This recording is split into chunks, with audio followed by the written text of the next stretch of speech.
On a que ça à foot. Mardi 15h-16h sur Fadjet.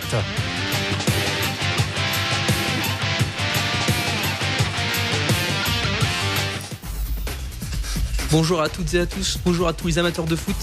Bienvenue dans votre rendez-vous 100% sport sur Fadjet. Cette semaine, on a écouté Nicolas. Salut. Hugo. Bonjour à toutes et à tous. Et Guillaume. Salut. Avant de commencer cette émission, une pensée pour Jean-Luc, notre technicien, qui passe en ce moment une période difficile et on le soutient, on pense tous à lui. Grosse pensée à Jean-Luc. Passons maintenant au sommaire de l'émission.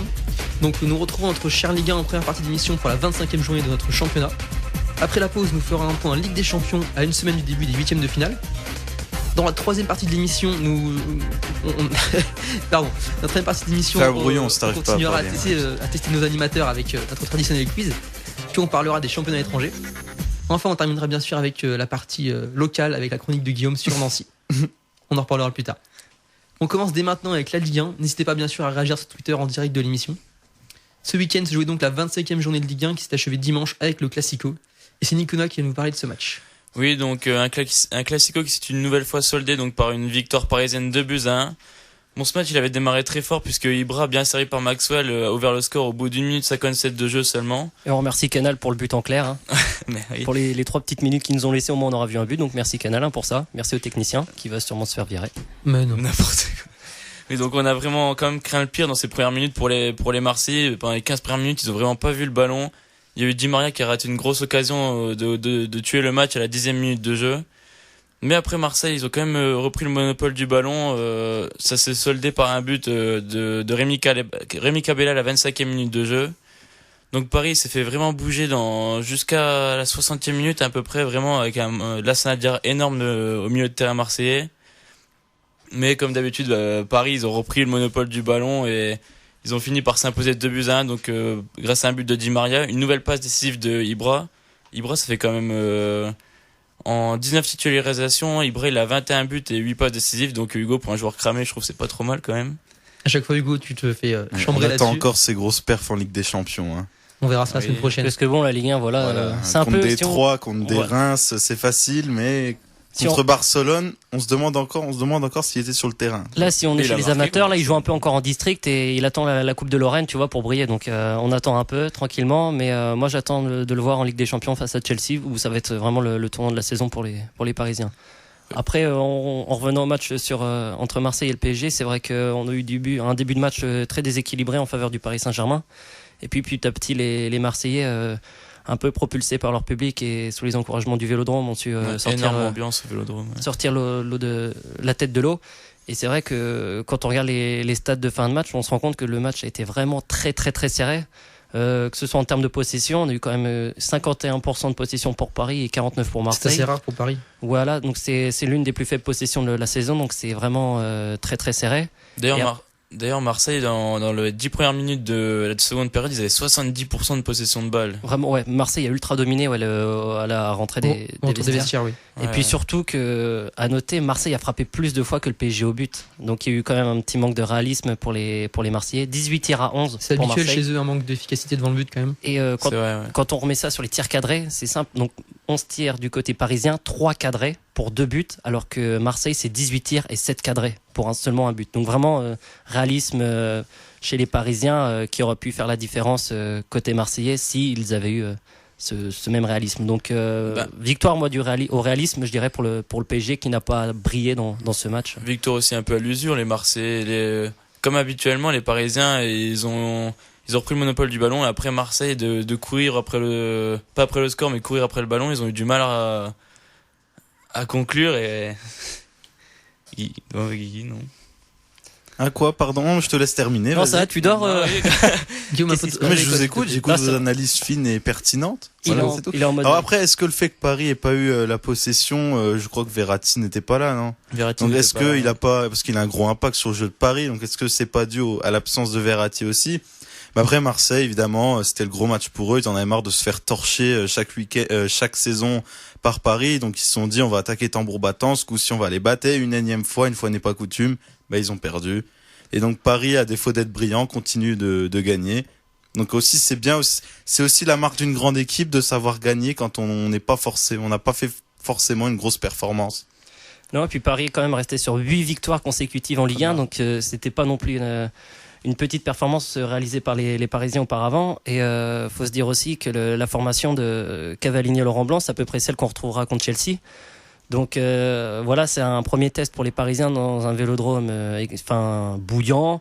On a vu quand même une prestation de haute volée, mais moi franchement je suis inquiet pour la suite, vraiment. On en reparlera dans la Ligue des Champions, je parle pas en Ligue 1 parce que bon, la Ligue 1 voilà, on sait que c'est déjà dans la partie de Ligue des Champions après la pause. Mais c'est assez inquiétant pour la suite. Après je pense que Paris ils ont eu quand même un énorme Thiago Silva derrière qui les a sauvés durant le match. Pour moi c'était le meilleur, je pense que pour toi Hugo, je sais pas c'est qui l'homme du match, mais pour moi Thiago Silva il a vraiment sauvé Paris quoi. Pour moi l'homme du match, il y a deux personnes. Donc il y a Thiago Silva, c'est vrai, qui a été bon derrière. Il y a eu Ibrahimovic qui a mis un but et une passe décisive. Oui. Et puis il y a Trapp, mine de rien. Trapp, qui a été fautif pour moi sur le premier but, qui fait quand même une petite erreur de main sur le but de Cabella. Ouais, il y avait moyen de la sortir celle-là. Mais après voilà, il s'est très bien rattrapé sur la frappe de Djadjedje, où il fait une super claquette qu'il a claque en corner. Et puis il va être décisif à plusieurs reprises, notamment contre Nkoudou. Il ferme bien son angle et Nkoudou va croiser trop sa frappe en fin de match, et donc ça va permettre aux Parisiens de préserver le score. Et puis quand Trapp était battu, c'était Maxwell qui l'a secondé, notamment sur la reprise de Batshuayi où Maxwell la sauve sur la ligne. Donc il y a eu un bon match de Trapp hormis le premier but, et dans l'ensemble une prestation assez convaincante des autres Parisiens. Et à noter que Lucas quand même était en dessous, moi je trouve, par rapport à son niveau habituel. Je me demande si Lucas va réussir à rester contre Chelsea, ou il va remettre Cavani blanc. Je pense que ça sera Lucas, parce qu'il aime bien ce trio. Et Lucas c'est juste un passage à vide sur ce match-là, mais je pense que contre Chelsea il sera présent. Puis Cavani il a pas fait non plus une entrée fracassante, on l'a pas vraiment vu sur le terrain. Bon, il fera banquette je pense contre Chelsea. Oui, c'est clair, il jouera la semaine prochaine dans les matchs de coupe, et puis je pense qu'on aura Lucas. Ouais. Mais on termine là le parti. Dernier mot Hugo si tu veux. Ouais, un petit mot. Moi je trouve que Marseille c'est un peu bizarre, c'est un peu paradoxal leur prestation. Quand tu vois ce qu'ils sont capables de faire je suis d'accord avec toi. Face au Paris Saint-Germain, quand même c'était assez monstrueux. Et quand tu vois des prestations à domicile contre des Guingamp, c'est la différence de pression. Des Lille, ils en entendent parler toute la semaine. Ouais, mais c'est pas normal parce que c'est un manque de motivation en fait. Quand t'as le PSG en face de toi, tu vas être boosté à fond, et puis quand tu vas retomber contre Lille, va y avoir moins de. Hugo, ça c'est pas que Marseille, c'est partout, toutes les équipes de Ligue 1. Toutes les équipes de Ligue 1, quand elles tombent contre Paris, elles sortent le match de leur vie. Marseille qui est une grosse équipe, comment tu peux expliquer qu'elle fasse des prestations mais vraiment nullissimes face à Guingamp, qui est dans la ventre mou, pratiquement dans la charrette de notre championnat, et qui soit capable de se sublimer contre le Paris Saint-Germain. Parce qu'ils savent qu'ils sont inférieurs en termes de talent pur au Paris Saint-Germain. En revanche, quand ils arrivent contre d'autres équipes qui jouent le maintien, là peut-être qu'ils se considèrent pas comme inférieurs. Du coup, ils mettent un peu moins d'engagement. Ils se disent on est Marseille, on n'est pas n'importe qui. Mais c'est dommage parce qu'au final ils gagnent aucun des matchs. Du coup, contre Paris ils finissent par perdre. C'était comme Saint-Etienne la semaine dernière, c'est ce que je disais. Ils subliment dans les matchs contre Paris, mais au final c'est pour rien quasiment. Mais c'est tout le problème, c'est pourquoi Marseille ne réalise pas des prestations que tous les week-ends comme il a pu le faire face à Paris. C'est vraiment le problème. Et puis c'est inquiétant aussi pour les supporters quoi. Quand tu as des supporters qui viennent et qui voient des spectacles complètement différents d'une semaine à l'autre, c'est vrai, c'est dommage pour eux, oui, c'est sûr. On termine là le Classico, on reviendra bien sûr sur Paris en deuxième partie d'émission. On va passer maintenant à vos tops et flops. Donc on commence par Hugo, ton top de cette journée. Moi c'est Lassana Diarra, le milieu de terrain de l'Olympique de Marseille, qui est vraiment monstrueux face au PSG. Et puis j'ai quelques chiffres contre le PSG. Diarra c'est 69 passes, dont 58 réussies. C'est énorme, énorme. Ensuite dans le dernier tiers du terrain, il a fait 25 passes, dont 20 réussies. Donc pratiquement aucun déchet dans son jeu. Il a gagné 6 duels sur 7. Il a récupéré 12 ballons. Donc vraiment un gros travail effectué par Diarra. C'est combien en pourcentage 69 ballon, 58 passes. Je sais pas, t'iras calculer avec ta petite calculette. Je trouve pas ça énorme. Moi, je trouve ça énorme. 69 passes dans un match, déjà, ça veut dire que t'as beaucoup de ballons. Et quand c'est pas énorme, 69 passes. 69 passes, quand regardez tu sais qu'en moyenne, Iniesta, dans un match, il en fait presque 2.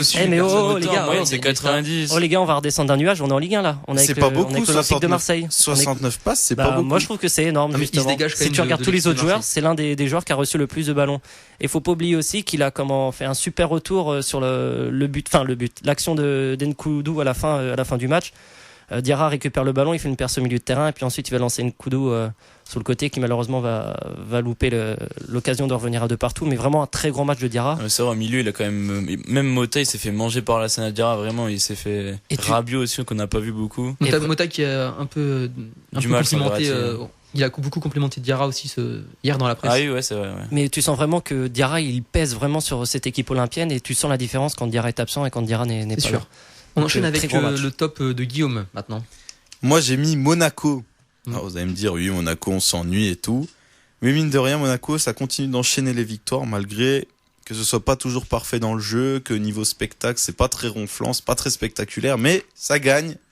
Et encore là, ils ont gagné le derby contre Nice, donc Monaco 2e, avec un petit écart fait sur le 4e. Je pense qu'ils sont bien partis pour se qualifier en Ligue des Champions.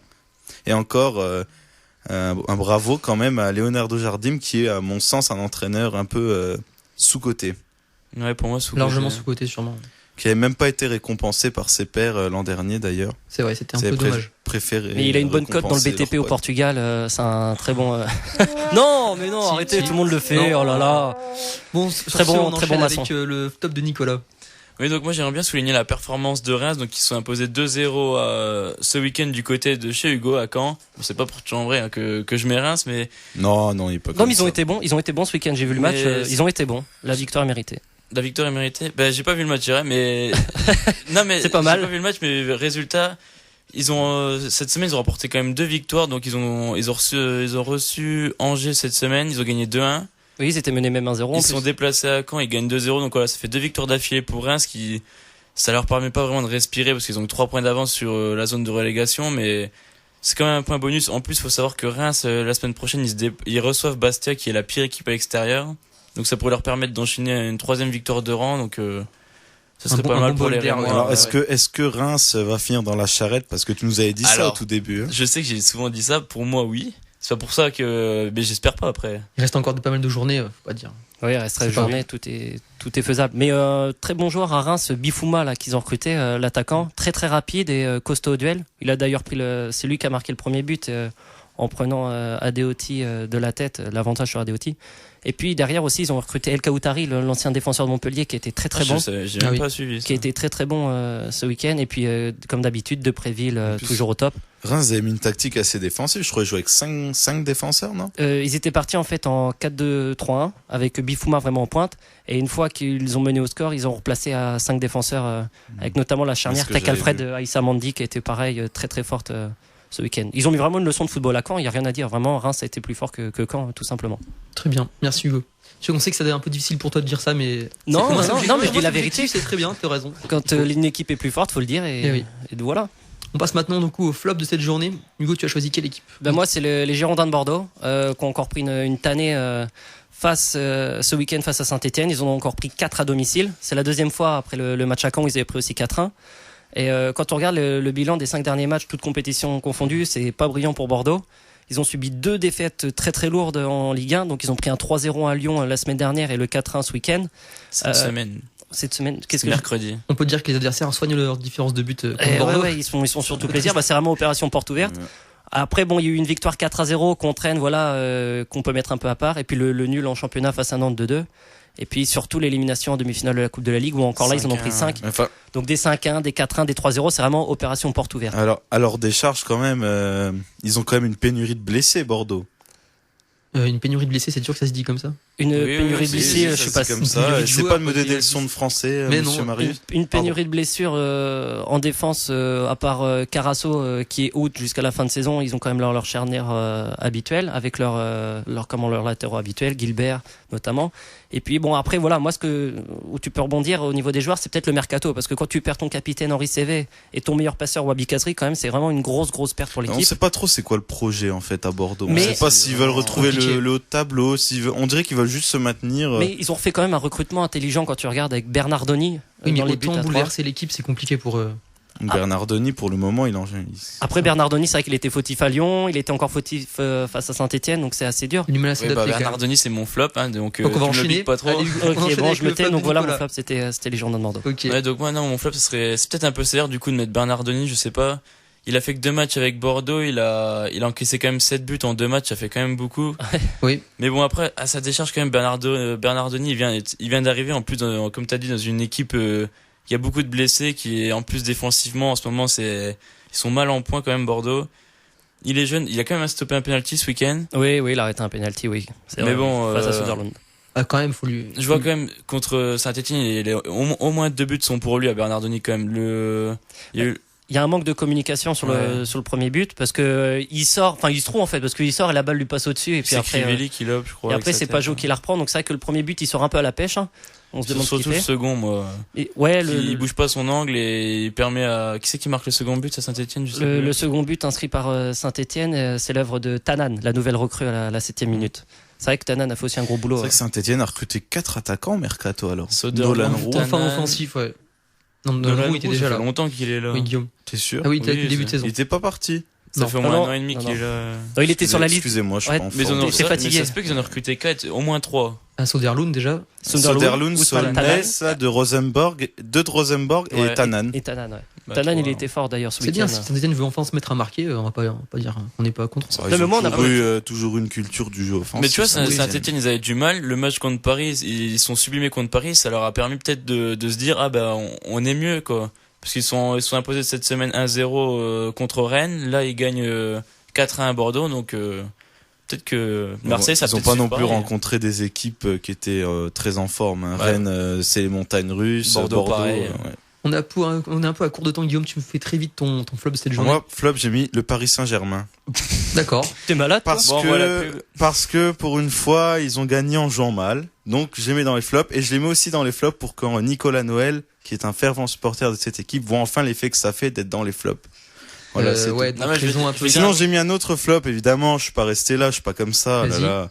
J'ai mis Toulouse et Arribagé. Voilà, parce qu'Arribagé, finalement, il a remplacé, je sais plus qui l'a remplacé. Enfin, Casanova. Casanova, oui.